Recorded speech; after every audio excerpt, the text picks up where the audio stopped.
ఈ వీడియోలో నిగమన తర్కం గురించి తెలుసుకుందాము. నిగమన తర్కం. నిగమన తర్కం అనగా తర్కాన్ని ఉపయోగించి సత్యమని ఆమోదింపబడిన ప్రవచనాలను ఆధారంగా చేసుకుని నిర్ధారణకి రావడాన్ని నిగమన తర్కం అని అంటాము. ఉదాహరణని చూద్దాము. ఉదాహరణకు ABC అనే 3 సంఖ్యలను తీసుకుందాం. A గ్రేటర్ దాన్ B అన్నది మనం సత్యముగా నమ్మిన ప్రవచనం. అలాగే B గ్రేటర్ దాన్ C అన్నది సత్యముగా నమ్మిన ఇంకొక ప్రవచనం. అయితే ఈ 2 ప్రవచనాల నుండి మనకేమర్థమవుతోంది? A B కన్నా పెద్దదని, అలాగే B C కన్నా పెద్దదని. కనుక ఈ రెండిటి నుండి మనం గ్రహించగలిగింది ఏమిటి? A గ్రేటర్ దాన్ C అని. ఈ పై 2 ప్రవచనాల నుండి మనం వీటి ఆధారంగా ఇది సత్యము అని నిర్ధారణకు వచ్చాము. కనుక ఇలాంటి తర్కాన్ని నిగమన తర్కం అని అంటాము. ఇలాగే ఇంకొక ఉదాహరణని కూడా చూడవచ్చు. ABC ఇవే 3 సంఖ్యలు అని అనుకుందాం. A equal to B, B equal to C అయినప్పుడు A ఈక్వల్ టు C అవుతుంది. దీన్ని కూడా మనం ఇలాగే సాధించవచ్చు. ముందు 2 ప్రవచనాలు సత్యమని ఆమోదింపబడి ఉన్నవి. అయితే వీటి రెండిటి ఆధారంగా మనం ఈ నిర్ణయానికి వచ్చాము. కాబట్టి దీన్ని మనం నిర్ధారించగలిగాం. అందుకని A is equal to C వచ్చింది. దీన్నే నిగమన తర్కం అని అంటాం. ఉదాహరణకి చూద్దామా? 5, 4, 3 అనే 3 సంఖ్యలను తీసుకున్నాను. అయితే A గ్రేటర్ దాన్ B అనే చోట 5 గ్రేటర్ దాన్ 4 ఇది సత్య ప్రవచనం కదా. అలాగే 4 గ్రేటర్ దాన్ 3 ఇది కూడా సత్య ప్రవచనమే.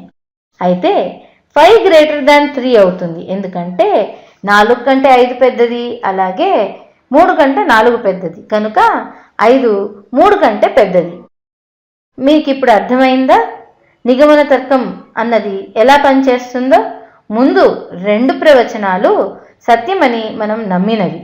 అయితే ఆ రెండిటి నుండి వీటిని ఆధారంగా చేసుకుని ఇంకొక ప్రవచనాన్ని మనం తయారు చేస్తాం.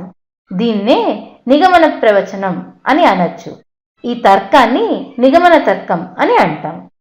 ఇప్పుడు ఒక ప్రశ్నను సాధిద్దాం. ఇప్పుడు ఈ లెక్కని సాధిద్దాం. ఈ లెక్కలో ఈ క్రింది పటంలో angle 1 is equal to angle 4 అని ఇచ్చారు. అయితే ప్రశ్నలో ఏమడిగారో చూద్దాం. మొదటిది 3 మరియు 4 అనబడే ఈ కోణాలు సంపూరక కోణాలా కాదా? రెండవది L మరియు M సమాంతర రేఖలు అవునా కాదా?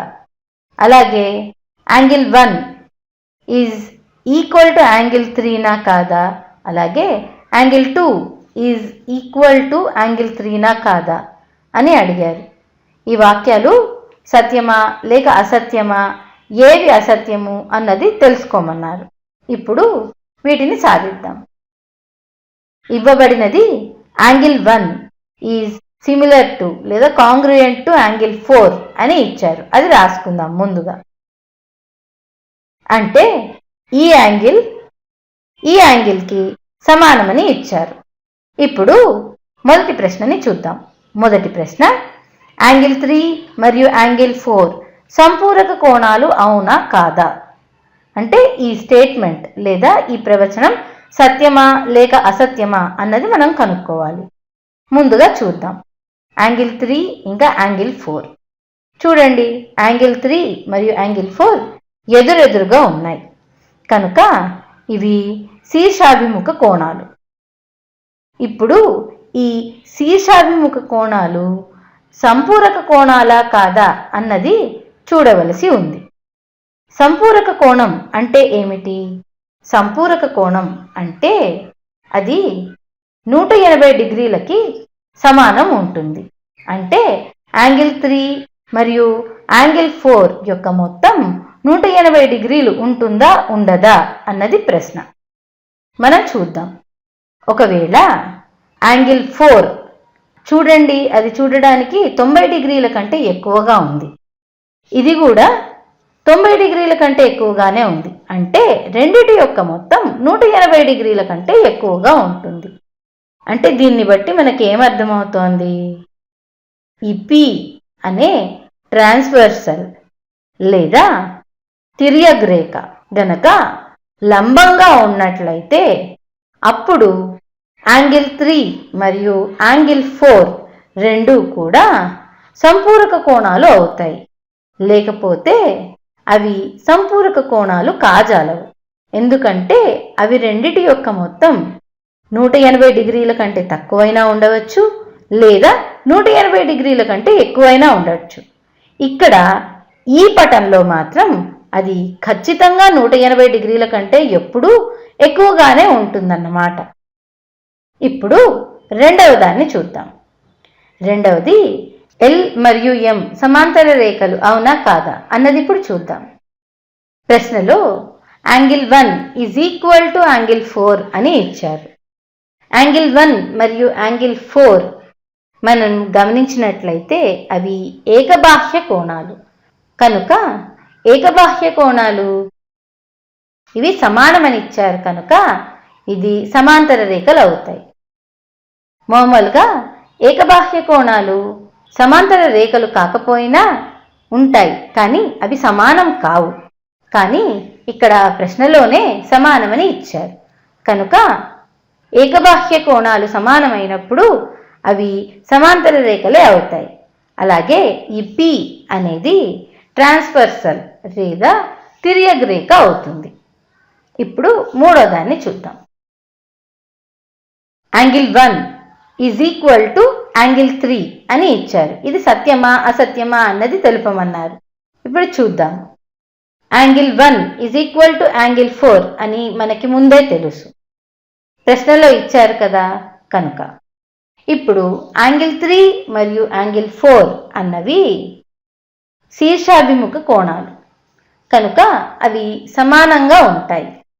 అంటే angle 3 is equal to angle 4.